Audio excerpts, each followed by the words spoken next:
Well, I'm here today at the National Motorcycle Show. It's amazing to see everything, and it's a huge space. There is probably too much to see in one day. There's lots of fantastic new bikes. They are certainly very tempting, and my favourite has to be the Ducati. They're absolutely gorgeous, although I do like the Triumphs as well. There is also a lot of fun activities, fun things to do, like ride motorcycles. There are competitions, there's clothing, bike gear. There is so much to see and do. And this motorcycle show happens each year in the autumn. Next week will be December, and we'll soon be thinking about Christmas. And I'm sure, looking at some of these gorgeous bikes, I can already pick a few items to the top of my Christmas list.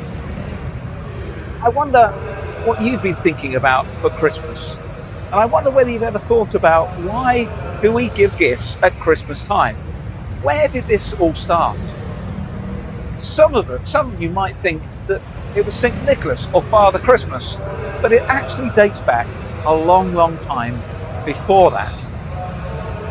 And if you think about the very, very first Christmas, that happened 2,000 years ago, that is portrayed by children in school nativity plays throughout the land. And there are always three kings coming to see the baby Jesus, carrying three gifts of gold, frankincense, and myrrh.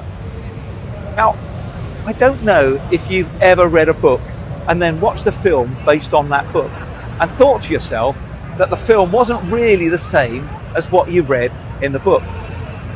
Well, this is very much the same here, and it applies because although our nativity plays are based on a true story written in a book as described in the Bible, there are a number of things in the nativity play that are not written in the Bible, that are clearly not there. The kings are mentioned, but we don't know how many of them there were. We know that there were three gifts.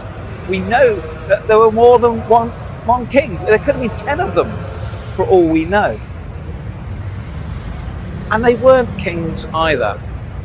They weren't kings that came, they were wise men, magi, and they studied ancient writings and prophecies, and they knew to look from the ancient prophecies and writings. They knew to look for that star above Bethlehem in the east that they then followed. And they may not have ridden camels. They could have ridden Arabian horses or elephants. We don't actually know, although it is possible that they rode camels.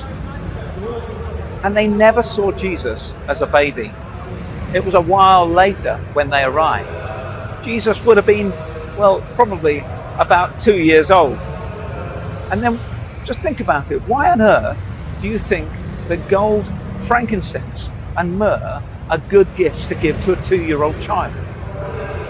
Well, the gifts were very interesting because they give us a clue to who Jesus really is. Gold for a king.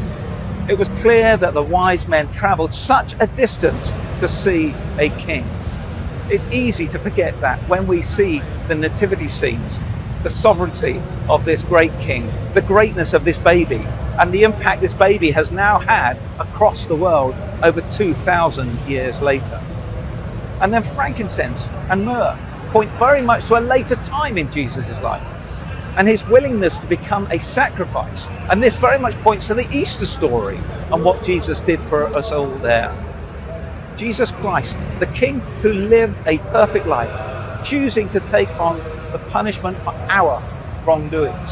He suffered to provide us a way to be forgiven, to have access to God himself.